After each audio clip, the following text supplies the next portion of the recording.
లక్ష్మి అనే అమ్మాయికి 25 ఏళ్ల అమ్మాయి క్యాన్సర్ వచ్చిందనుకోండి. వాళ్ళ ఫ్యామిలీలో ఎవరో కూడా వాళ్ళ జీవితకాలంలో గుట్కాలు కానీ సిగరెట్లు కానీ తీసుకున్న చరిత్ర వాళ్ళలో లేదు. వాళ్ళందరి ఫ్యామిలీలో ఇదే, ఈ మా అమ్మాయి ఏం తప్పు చేసిందని వచ్చిందని. ఇప్పుడు వచ్చింది క్యాన్సర్ అంటే ఒక కారణం అయితే ఉంటుందిగా, అది ఊరుకునే దోమలు కుడితే రాదు కదా. అట్లానే ఈ బాత్రూంలో జారి పెడితే కాలు ఎరిగితే సైడ్ ఎఫెక్ట్ గాను, లేకపోతే వైరస్ లాగా ఎవరో తెచ్చి అంటించేది అయితే కాదుగా క్యాన్సర్ అంటే.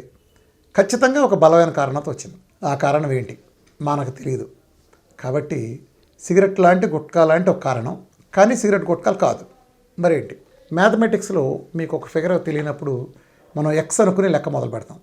అలాగే లక్ష్మి అనే అమ్మాయి క్యాన్సర్ వచ్చిందంటే దానికి ఎక్స్ అనే కారణం అనుకోండి. కారణం మనకు తెలియదు కాబట్టి, విచ్ ఈజ్ అన్నోన్. మరి ఇప్పుడు లక్ష్మి అనే అమ్మాయికి ఏదైతే క్యాన్సర్ కలిగించిందో ఆ ఎక్స్ అనేది మానిపించకుండా ఆ అమ్మాయికి ఎలా తగ్గుతుందండి? ఎలా తగ్గుతుంది చెప్పండి? గుట్కా వాడి గుట్కా మాంతేనే తగ్గుతుంది అన్నారు.